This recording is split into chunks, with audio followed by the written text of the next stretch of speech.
Namaskar, dear student. This video is based on the second part of the chapter Our Changing Earth. In the previous part, I told you that what are the factors which change the surface of Earth. They are endogenic and exogenic forces which caused a lot of changes on the surface of Earth. Then I told you about the earthquake and volcanoes and in the same continuation we are going to learn few more things which caused changes on the surface of earth. So let's start the chapter. So this is the diagram of a delta. इसको समझने के लिए हमें थोड़ा सा ये जानना होगा कि जैसे रिवर जो है सी के पास पहुंचती, देखिए ये जो ब्लू कलर है वो सी का वाटर दिखाया गया है यहाँ पे. The speed of the flowing water decreases and the river begins to break up into a number of streams called distributaries. आप देखिए कि ये सिंगल चैनल जो है, सिंगल रिवर आ रही है, लेकिन आगे जो है सी वाटर है जिसकी वजह से इसका फ्लो जो है कम हो जाता है और ये रिवर जो है छोटे छोटे चैनल्स में डिवाइड होना शुरू हो जाती है. तो ये छोटे छोटे चैनल्स हैं, दीज आर कोल्ड डिस्ट्रीब्यूटरीज. और इन्हीं चैनल्स के द्वारा जो है जो भी मिट्टी वो बहा के लाता है रिवर सिस्टम, वो सारी की सारी मिट्टी वो ओशन में या सी वाटर में मिलने से पहले जो है वहाँ पर डिपॉजिट करता है. What ever erosional activity done by the river that deposited by the river before merging to the sea water, and this called delta. The collection of the sediment from all the mouth from a delta so forms a delta. तो means कि river जो है अपने mouth पर जो है वो delta को फॉर्म करती हैं. Find out the names of a few reverse of the world that form A delta. तो उसके लिए गंगा रिवर जो है, गंगा ब्रह्मपुत्र जो है दुनिया का सबसे बड़ा डेल्टा बनाती हैं. Delta a land made by river. Work of sea waves. The erosion and deposition, मैंने पहले ही कहा कि ये दो मेन एक्टिविटी होती हैं जो कि एक्सोजेनिक फोर्सेस में काउंट की जाती हैं. Of the sea waves gives rise to coastal लैंड फॉर्म्स. तो जो सी वेव्स होती हैं वो लगातार जो है किनारे पर टकराती हैं जिसकी वजह से कोस्टल प्लेन्स जो हैं और कोस्टल लैंड फॉर्म्स जो हैं उसमें चेंजेस आते हैं. Sea waves continuously strikes at the rocks and cracks develop. तो लगातार जो पानी जो है वो चट्टानों से टकराता है, देन उसमें जो है क्रैक्स जो हैं वो डेवलप हो जाते हैं. Over time they become larger and wider. आप देख सकते हैं ये जो features made by sea waves जो हैं, आप देख सकते हैं कि किस प्रकार से सी आर्क है, सी केव है, स्टेक है. तो ये सब जो है पानी जो है लगातार जब चट्टानों से टकराता है तो उसकी वजह से रॉक्स में ये होलोज जो हैं वो पैदा हो जाते हैं. They are called sea caves. As these cavities become bigger and bigger, only the roof of the cave remains, thus forming sea arcs. Further erosion breaks the roof and only walls left. These wall-like features are called stakes. और future में जो है यहाँ पर लगातार पानी जो है टकराता रहेगा और ये जो रॉक्स है ये डिसअपीयर हो जाएंगी. The steep rocky coast rising almost vertically above sea water is called a sea cliff. The sea waves deposit sediment along the shores forming beaches. तो जो सी बीचेस होती हैं वो सेडिमेंट जो सी वाटर होता है जमा करता है सी वेव्स के ज़रिए, उससे वो जो है बीचेस जो हैं बनती हैं. Work of ice. Glaciers are river of ice. सबसे पहले बात हमें समझनी होगी कि जो ग्लेशियर्स हैं वो हैं क्या, वो हैं river of ice which to erode the landscape by bulldozing soil and stones to expose the solid rock below. तो ग्लेशियर जो है एक प्रकार से इतना प्रेशर डालते हैं जिसकी वजह से सॉइल और स्टोन्स जो है एक्सपोज हो जाते हैं, वहाँ से सॉलिड रॉक्स जो हैं बाहर निकल आती हैं. Glacier carve out deep hollows there. As the ice melt, they get filled up with water and become beautiful lakes in the mountains. The material carried by the glaciers, such as rocks, big and small, sand and silt, get deposited. These deposits form glacial moraines. Figure 3.8 आप देख सकते हैं glacier a river of ice. तो glacier जो बड़ी बड़ी rocks और soil silt लाता है, डिपॉजिट करता है लेक्स में, लो लाइंग एरियाज़ में, उसको हम कहते हैं ग्लेशियल मोरान्स. अब हम पढ़ेंगे work of wind. Have you ever visited a desert? तो डेजर्ट में जो है वर्क ऑफ विंड हमें दिखाई देता है। Try to collect some pictures of sand dunes. तो पिक्चर आपकी बुक में भी है। An active agent of erosion and deposition in desert is wind. In desert you can see rocks in the shape of a mushroom. तो desert में आप mushroom जैसे umbrella type जो है शेप के स्ट्रक्चर्स आपको वहाँ पे देखने को मिलेंगे। Commonly called as mushroom rocks. तो मशरूम रॉक्स कहाँ मिलती हैं? डेजर्ट्स में मिलती हैं। और इसको बनाता कौन है? विंड्स बनाती है। कैसे बनाती हैं? Winds Erode the lower section of the rock more than the upper part, therefore such rocks have narrower base and wider top. तो जिसकी वजह से जो है निचला हिस्सा जो होता है रॉक का उसको जो है विंड इरोड करती है, कट करती है, और ऊपर का हिस्सा जो है वाइड टॉप जो रह जाता है। When the wind blows it lift the and transport sand from one place to another. तो डेजर्ट में क्या होता है कि जब हवा चलती है तो अपने साथ मिट्टी को उड़ा के ले जाती है। When it stops blowing the sand falls and get deposited in low hills like structures वहाँ पे बनते हैं। These are called sand dunes. इनको हम सैंड ड्यून्स कहते हैं, जहाँ पे हवा रुक जाती है और सारी मिट्टी रेत जो है वहीं पे जमा हो जाती है। When the grains of sand are very fine and light the wind can carry it over very long distances. When such sand is deposited in large area it is called loess. Large deposits of loess is found in China. तो जब रेत जो है बहुत ही fine और light होती है तो हवा उसको लॉन्ग डिस्टेंसेस तक जो है उड़ा के ले जाती है। And where such sand is deposited in large areas are called lowers. Large deposits of louvers जो है वो चाइना में पाए जाते हैं।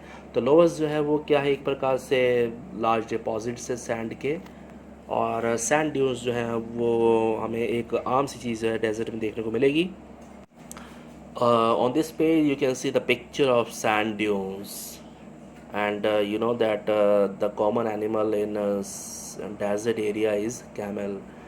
सो फिगर 3.9 जो है वो सैंड ड्यून्स को डिस्क्राइब कर रहा है। उसके बाद एक्सरसाइज के कुछ क्वेश्चंस है जो आपने बुक को देखकर जो है बुक के पैराग्राफ में से फाइंड आउट करने हैं।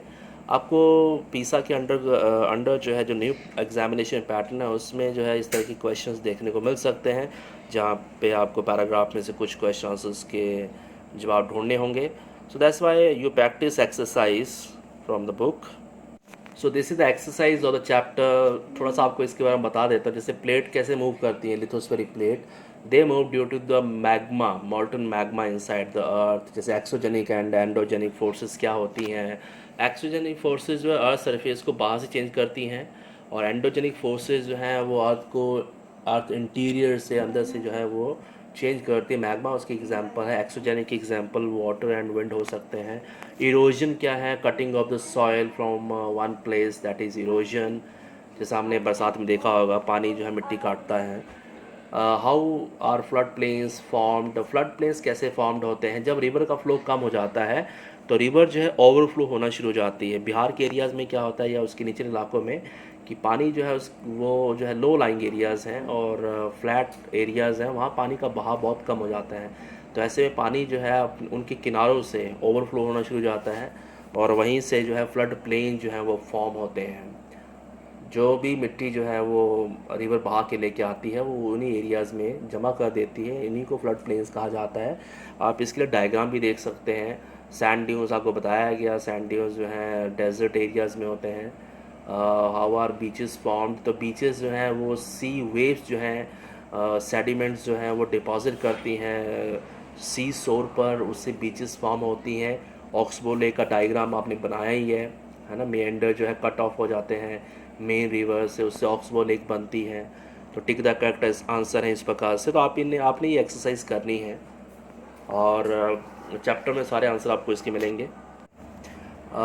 ये सारे एक्सरसाइज क्वेश्चन है आप अपनी नोटबुक में करेंगे। जो मैच द फॉलोइंग है, गिव रीजंस हैं। Flood plains are very fertile because they have the new alluvial soil which made by river. Sea caves are turn into stacks जो हैं, तो सी वेव्स होती हैं वो लगातार रॉक से टकराती हैं, जिसकी वजह से रॉक्स के स्ट्रक्चर जो बदलते रहते हैं। इसके लिए आप डायग्राम देख सकते हैं, फिगर जो उसमें दिया गया था। देन यहाँ पर एक एक्टिविटी है, activity 5, observe the photograph given below. These are various features made by a river identify them and also tell whether they are erosional or depositional और landforms formed by the both। तो ये picture जो है आपने देखनी है और अपनी आपने बुक में ही इसको क्या करना है, लिखना है। तो आपके लिए ये एक्टिविटी है, उनको पहचान कर आप लिखेंगे। फॉर फन है, एक क्रॉस वर्ड पजल है और उसके लिए आपको क्लूज़ दिए गए हैं, वो भी आपने बुक के अंदर ही जो है क्या करनी है, फिल करनी है। जैसे कि ये पजल दी गई है, अक्रॉस आपको ये फिल करने हैं, ये जो क्लूज़ हैं इनकी हेल्प से फिल करना है। Once again we can summarise the chapter. मैंने आपको सबसे पहले बताया कि जो लिथोस्फेरिक प्लेट्स हैं ये मूव करती हैं मैग्मा की वजह से। और second thing I told you that magma जो है सर्कुलर मैनर में मूव करता है। इसका आप प्रैक्टिकल भी करके देख सकते हैं, आपकी बुक में एक एक्टिविटी दी गई बहुत ही शानदार। Then I told you that two forces change the earth surface, एक है एंडोजेनिक, दूसरी एक्सोजेनिक फोर्सेस। एंडोजेनिक फोर्सेस जो हैं वो ज़्यादा पावरफुल होती हैं, अर्थक्वेक, वॉल्केनिक एक्टिविटीज़ ये सब उसमें शामिल होते हैं। एक्सोजेनिक फोर्सेस में रिवर, विंड, सी वेव्स, ग्लेशियर्स जो हैं वो आते हैं, वो सरफेस को बदलते हैं। अगर हम कहें प्लेन्स, तो प्लेन्स जो है वो रिवर वर्क का जो है वो रिजल्ट होता है। Then I told you about the structure of volcano, crater कहाँ होता है, वेंट कहाँ होता है, इन सब के बारे में आपको बताया गया। उसके बाद मैंने आपको अर्थक्वेक के बारे में बताया कि अर्थक्वेक जहाँ से एनर्जी रिलीज़ होती है वो फोकस होता है और फोकस के ऊपर बिल्कुल एपिसेंटर होता है। ये डायग्राम में हमने देखा है। और अर्थक्वेक से हम बच सकते हैं ड्यू टू प्रिपेयर्डनेस, और उसके लिए हमें हमेशा तैयार रहना चाहिए। इसके अलावा मैंने आपको बताया कि जो अर्थक्वेक होता है उसमें जो सिस्मिक वेव्स आती 3 प्रकार की होती हैं, PSL waves. Then I told you about the Gujarat earthquake जो 2001 में आया था गुजरात में, जिससे हज़ारों ही लोग वहाँ पे मारे गए थे।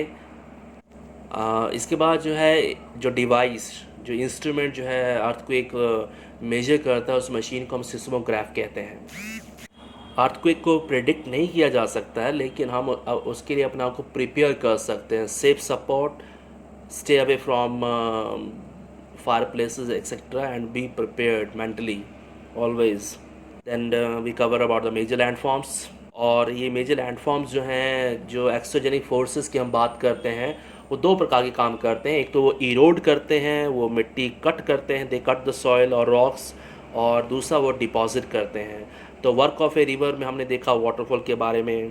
Then I told you about the river system. Meander जो है शेप में ये मूव करती है रिवर, और कई बार वो ऑक्सबो लेक बनाती हैं जब मेंडर कट जाते हैं या उसका एक हिस्सा कट जाता है या रिवर अपना रास्ता बदल लेती है।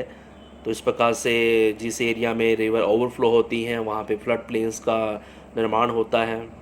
तो रिवर प्लेन फॉर्म करती है, इसके साथ में रिवर डेल्टा भी फॉर्म करती है, जैसा आज के वीडियो में हमने देखा।